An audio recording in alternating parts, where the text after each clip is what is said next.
Welcome to current affairs factory. तो चलिए अब हम लोग आगे बढ़ते हैं अपनी क्विज सेशन को। ठीक है, तो जो हमारा क्विज सीरीज चल रहा है एमसीक्यू सीरीज, तो उसमें आज ये एक नया क्विज सीरीज लेकर के हम आए हैं उसमें। ठीक है, तो सबसे पहले आपको मैं इस क्विज सीरीज के फॉर्मेट के बारे में बता दूं कि इसमें दो स्टेटमेंट दिए गए होंगे। अगर आपका स्टेटमेंट केवल पहला करेक्ट है तो ऑप्शन ए होगा, अगर स्टेटमेंट दूसरा करेक्ट है केवल तो ऑप्शन बी होगा, अगर दोनों स्टेटमेंट करेक्ट है तो ऑप्शन सी होगा, और अगर आपका दोनों में से कोई करेक्ट नहीं है तो ऑप्शन डी होगा। तो हर क्वेश्चंस का यही फॉर्मेट रहेगा। मैं आपके लिए 2 सेकंड के लिए पॉज करूँगा हर क्वेश्चंस को दिखाने के बाद, और आपको उसको पॉज ब्रेक करके मोबाइल को पॉज करके आपको सॉल्व करना है। ठीक है, तो पहला क्वेश्चन देखते हैं। देखिए, with reference to the mission life that is LIFE life style for environment consider the following statement. यहाँ पे देखिए फर्स्ट स्टेटमेंट है कि it was first proposed by the prime minister at COP26 mission life. ठीक है, आपको पता होगा कि जो COP26 है ये कहाँ पे हुआ था, ग्लासगो में हुआ था। सेकेंड स्टेटमेंट है it envisioned as an India led global mass movement that will nudge individual and collective actions to protect and preserve the environment। तो आपको बताना है 2 सेकंड तक बताइए। ठीक है, तो देखिए इसका जो स्टेटमेंट है ना 1 और 2 दोनों करेक्ट है। एक्सप्लेनेशन देख लेते हैं। देखिए, prime minister Narendra Modi recently launched mission life in presence of the UN। आपको पता होगा कि जो UN के जो अभी जनरल सेक्रेटरी है अंतोनियो गुतेरेस, वो भी इंडिया की विजिट पे। और कहाँ पे इस मिशन को लॉन्च किया गया, स्टैच्यू ऑफ यूनिटी भावनगर में। ठीक है, गुजरात। हाँ, स्टैच्यू ऑफ यूनिटी कहाँ पे है, आपको सरदार वल्लभ भाई पटेल की जो स्टैच्यू है उसको स्टैच्यू ऑफ यूनिटी बोलते हैं। जैसे मैंने आपको पहले बता दिया, PM ने इसको ऑलरेडी COP26 जो था ना उस पार्टिकुलर समिट के दौरान हुआ था। और ये सेकंड स्टेटमेंट है it envisioned as an India led global mass movement है। ठीक है, the global movement will showcase sustainable goals and climate actions taken by countries and individual around the world. It makes the fight against climate change democratic in which everyone can contribute with their respective capacities। तो इस particular mission को launch करने का 3 main spirit है। P3 model है जिसको कहते हैं pro planet people. It functions on the basic principle of life style of the planet for the planet and by the planet. ठीक है, कि आप जिस तरह से अर्थ है उसके लाइफ स्टाइल के साथ जियो, उस प्लैनेट अर्थ के लिए जियो और अर्थ के द्वारा जियो। ठीक है, ये एक 3 pronged स्ट्रेटेजी इसमें इस पार्टिकुलर मिशन के अंतर्गत अपनाया जाएगा, जिससे लोग जो है ना अपनी कलेक्टिव अप्रोच टुवर्ड सस्टेनेबिलिटी उसमें चेंजिंग करेंगे। ठीक है,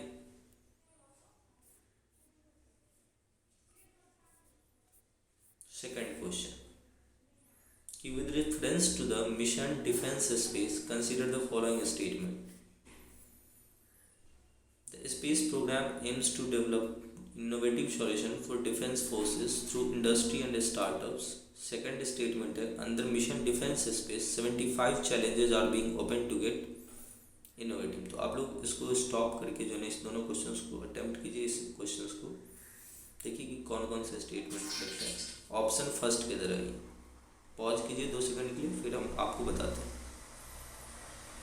देखिए इसका जो आंसर है ना, आपको यहाँ पे आप देख सकते हो कि दोनों इसका आंसर सही है। ठीक है, बोथ 1 और 2। और एक्सप्लेनेशन देखने की बात करते हैं। देखो, PM Narendra Modi launch mission defence space in Gandhinagar. आपको पता है डिफेंस एक्सपो चल रहा है। The space programme aims to develop innovative solutions for the defense force through industry and startup। Importantly, the initiative will prepare India for future possibilities in space domain and will also increase the country's preparation further। सबसे important इसमें ध्यान रखना है कि किसने launch किया, तो PM Modi. कहाँ पे हो रहा है, तो Gandhinagar. The program will focus on various challenges in this areas that have been reviewed and identified by 3 defence services. ठीक है, मतलब ये तीनों, आर्मी जो हमारे नेवल है और air force. Next question, with reference to the single use plastics consider the following statement. दोनों स्टेटमेंट है, पढ़िए और पॉज करके बनाइए।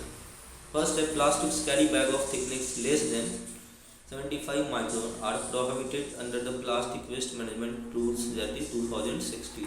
अब अमेंड किया गया है। Second, plastic wrapping material less than 50 micron in thickness and plastic sachets used for selling and storing tobacco, pan masala and gutkha are allowed।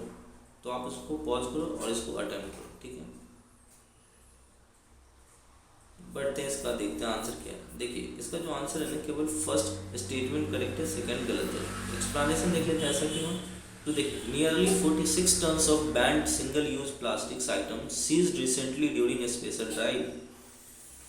In a bid to reduce plastic pollution, India ने ban कर चुका है 19 single use plastic SUP items को। कब से? तो 2022 के जुलाई 1 से।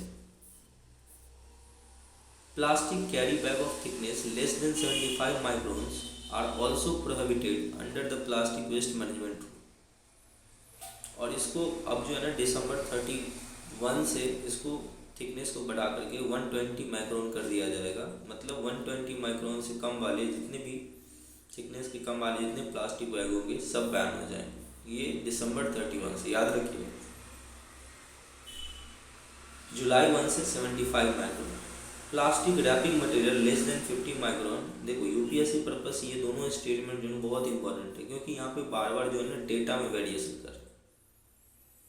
Plastic wrapping material less than 50 micron in thickness and plastic sachet used for selling and storing tobacco, pan masala and gutka are also not allowed.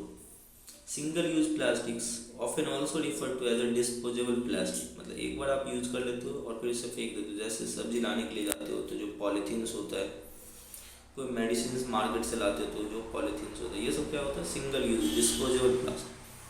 Are commonly used for plastic packaging and includes item intended to be used only once before they are thrown away or recycled। अगर आप single use plastic के applications को देखो तो ये other items जैसे grocery bags, food packaging, bottles, straws, containers, cups and cutlery में इसको यूज होता है। बेनिफिट क्या है कि ये वाइडली यूज किया जाता है बिकॉज स्ट्रॉन्ग होता है, चीप होता है और hygienic ways to transport good होता है। ठीक है, लेकिन इसके चैलेंजेस क्या है, लिमिटेशंस क्या है? Environmental impact, they can take up to thousands of year to decompose, contaminating soil and waters and posing significant ingestions, choking and entanglement hazards to wild life on land and in oceans. तो इसके statement केवल one ही करेक्ट। Next question बढ़ते हैं। With reference to the National Media Award for Best Campaign on Voter Education and Awareness 2022। तो campaign का नाम क्या है? Voter education and awareness 2022। आपको स्टेटमेंट दिया है, बताना है कौन कौन सा स्टेटमेंट करेक्ट है। पहला स्टेटमेंट है कि online internet social media is not an award category. The award will be in the form of citations, plaque and cash prize and will be presented on National Voters Day। तो याद रखिएगा national voters day कब मनाया जाता है? 25 जनवरी 2030, मतलब 25 जनवरी को मनाया जाता है हर साल। इस क्वेश्चन को बहुत ही ट्रिकी क्वेश्चन है, बहुत ही कॉमन सेंस वाला क्वेश्चन है कि online internet media is not an award category. गलत है भाई। देखो यहाँ पे दिया ही है कि नेशनल मीडिया अवार्ड, और आजकल जो है ना एक तरह से हम बोल लो इंटरनेट का रिवॉल्यूशन चल रहा है, तो कैसा नहीं इसकी ये कैटेगरी होगा। ठीक है, तो पॉज करके देखिए। पहला तो मैंने बता दिया कि स्टेटमेंट 1 जो है ना ये गलत होगा। देखिए इसमें जैसे मैंने बताया कि इसमें कौन सही है, तो केवल स्टेटमेंट 2 सही है, 1 गलत है। ठीक है, तो जैसा यहाँ पे आप देख भी रहे हैं, ओनली 2 करेक्ट ऑप्शन भी। ठीक है, Election Commission of India, that is ECI, recently invites entries from media houses for the National Media Award for Best Campaign on Voter Education and Awareness during the year 2022। तो अगर आपको यहाँ पूछा जाए कि जो national media award for best campaign on voter education and awareness कौन देता है, तो इलेक्शन कमीशन ऑफ इंडिया देता है। ठीक है, किसको? तो मीडिया हाउस को। The award are to recognise the outstanding contribution by media house to promote electoral participation by creating awareness, मतलब लोगों में मीडिया अवेयर क्रिएट करता है कि आप जो है ना अच्छे तरीके से वोटिंग करो, बहुत ज़्यादा से ज़्यादा पार्टिसिपेट करो, इम्पॉर्टेंस जानो पोल का, वोटिंग का, ठीक है। तो इसमें अवेयरनेस क्रिएट करने में जो है ना जनरल पब्लिक के बीच मीडिया का बहुत बड़ा योगदान होता है। तो इस उन्हें एशिया क्या करते हैं, सम्मानित करते हैं। और ये जो सेकंड स्टेटमेंट वो यहाँ पे दिया गया कि अवार्ड क्या क्या मिलेगा, साइटेशन मिलेगा, प्लेक मिलेगा, कैश प्राइज मिलेगा, ठीक है। और कब दिया जाएगा, नेशनल वोटर डे कब मनाया जाता है, 25 जनवरी को। अब इसमें 4 कैटेगरीज में जो है ना इस अवार्ड को दिया जाएगा, यहाँ पे आप देख रहे हैं। और वो 4 कैटेगरीज क्या है, प्रिंट मीडिया, इलेक्ट्रॉनिक या television media, electronic radio media and online internet social media. तो यहाँ पे दूसरा स्टेटमेंट सही है। नेक्स्ट क्वेश्चन है, with reference to the October storm consider the following statement, ठीक है। यहाँ पे आप स्टेटमेंट देख रहे हैं, दोनों पढ़ लीजिए और पॉज करके बनाइए। फर्स्ट स्टेटमेंट क्या है, in the past 131 years, October saw 61 storms develop in the Bay of Bengal, according to the Regional Specialized Meteorological Center. West Coast has faced many of its several storms in October. तो आप लोग pause कीजिए और इस statement में देखिए कि कौन सा स्टेटमेंट सही है, दोनों सही है या केवल एक, कोई एक सही है। चलिए जानते हैं इसका आंसर। देखो केवल इसमें स्टेटमेंट 1 सही है, दूसरा जो स्टेटमेंट गलत है, इसका मतलब ऑप्शन ए होगा, ठीक है। एक्सप्लेनेशन देख लेते हैं। If realise cyclone Sitrang will be the first cyclone, मतलब अगर ऐसा होता है तो cyclone Sitrang will be the first cyclone to develop in the bay of Bengal in October since 2018 and will be called Sitrang, जिसका नाम थाईलैंड के द्वारा दिया गया। आपको पता होगा कि जो साइक्लोन की नेमिंग होती है वो वर्ल्ड मेट्रोलॉजिकल डिपार्टमेंट के 6 जो है ना इम्पोर्टेंट रीजन्स हैं, उसमें से एक इंडिया जो है ना इस पार्टिकुलर गल्फ कंट्रीज और या इंडियन ओशियन में जो भी साइक्लोन्स आते हैं उसका नामकरण करता है। लेकिन वो नाम जो है ना इंडियन ओशियन के चारों तरफ रहने वाले या इस ग्रुप में जितने भी कंट्री होते हैं वो रिकमेंड करते हैं, ठीक है। और फिर उनके नाम को सेलेक्ट किया जाता है और उसी के आधार पे जो है एक टेबल बनता है, उस टेबल के हिसाब से सबका नामकरण होता है। तो अभी जो ये सितरंग है किसने दिया है, तो थाईलैंड ने दिया। तो जो last October cyclone Bay of Bengal में आया था वो तितली आया था 2018 में, ठीक है। The month of October, November and May June see a storm of severe intensity develop in the north Indian oceans comprising the bay of Bengal and the Arabian sea. याद रखिएगा, नॉर्थ इंडियन ओशियंस को क्या बोलते हैं, बे of Bengal भी बोलते हैं, और अरेबियन सी मतलब जो हमारा इंडिया का कोस्ट है ईस्ट और वेस्ट। और इस 2 महीने में जो है ना खास करके 5 एवरेजली जो है ना कम से कम 5 जो है ना आने की बहुत ज़्यादा चांस होती है साइक्लोन। तो ऐसा देखा गया कि 131 ईयर की हिस्ट्री में जो है ना अक्टूबर के महीने में 61 स्टॉर्म्स डेवलप हुआ है बे ऑफ बंगाल में, ठीक है। First statement, the east coast notably Odisha has faced many of severest storm in the October including the super cyclone of 1999, ठीक है। अब साइक्लोन बनता कैसे, तो आपको पता होगा कि after the withdrawal of the south east monsoon actually क्या हो जाता है, there is a rise in the oceanic heat. भाई मानसून जब चली जाती है तो वहाँ पे फिर से क्या होता है, वही काम स्टार्ट हो जाता है कि जो सन की इंटेंसिटी बढ़ जाती है ओशन में, जैसे ओशन हीटिंग कर जाता है और उससे क्या होगा, कोई भी चीज़ हीट करके वाटर का इवेपोरेशन होगा तो वो गर्म होकर के सरफेस टेम्परेचर बढ़ने लगेगी बे ऑफ बंगाल के ऊपर, ठीक है। और इस सरफेस टेम्परेचर और लैंड के बीच में एक आप बोल सकते हो डिफरेंस क्रिएट होता है, जिसके कारण से हवा लैंड की तरफ मूव करने लगती है। तो इसमें और भी फैक्टर्स होते हैं जैसे कोरियोलिस फोर्स, वो सब होता है, लेकिन मेन यही होता है कि sea surface the atmospheric moistures availability over the ocean regions too is higher, so when remnant system from the south China sea reach the bay of Bengal they get conducive conditions aiding the formation and intensification of cyclone in October. In some years, oceanic atmospheric factors hints hinder this phenomena। जैसे मैंने बोला ना कि और भी phenomena होते हैं, लेकिन जैसे 2020 में जो है ना, weak La Nina conditions along the equatorial Pacific oceans prevented a cyclone formation near Indian coast. तो ये जो ला नीना है ना, ये पैसिफिक कोस्ट पे होता है। जो अगर पैसिफिक कोस्ट पे हुआ तो इंडिया में क्या होगा, आपको उससे साइक्लोन की जो फॉर्मेशन है वो रुक जाती है। अगर आप देखोगे ना साइक्लोन्स इन अरेबियन सी को, तो बे ऑफ बंगाल में only 32 storms have developed in the earth, ठीक है।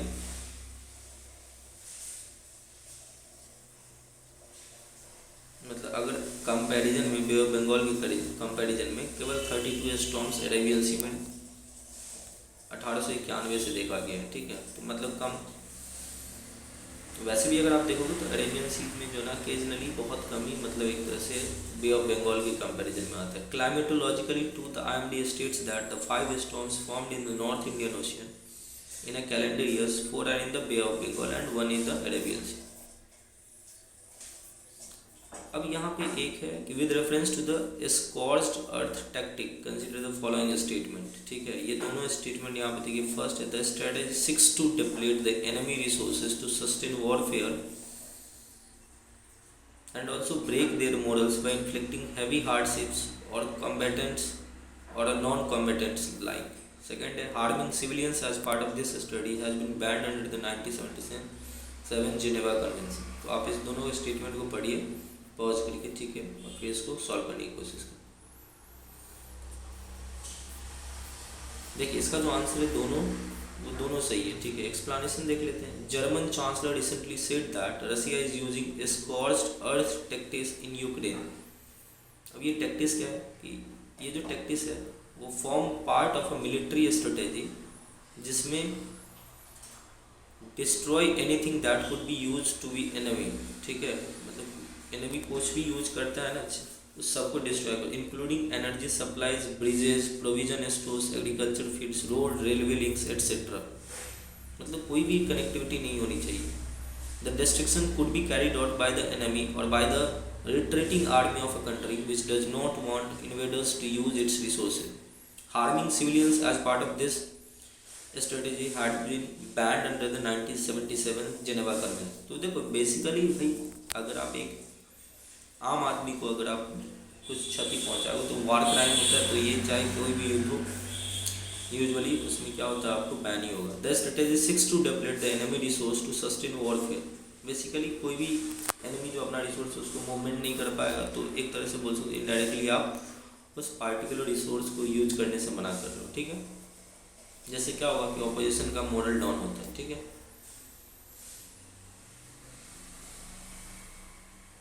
और ये जो फर्स्ट टर्म है ऑक्सफोर्ड के रेफरेंस के हिसाब से फर्स्ट टाइम 1937 में जो फर्स्ट वर्ल्ड वॉर हुआ था, साइनो जापानीज कॉन्फ्लिक्ट हुआ था, उस टाइम पे सबसे पहले इसको यूज किया गया था, जिसमें इसको चाइना में जियाओतो बोला जाता है, ठीक है।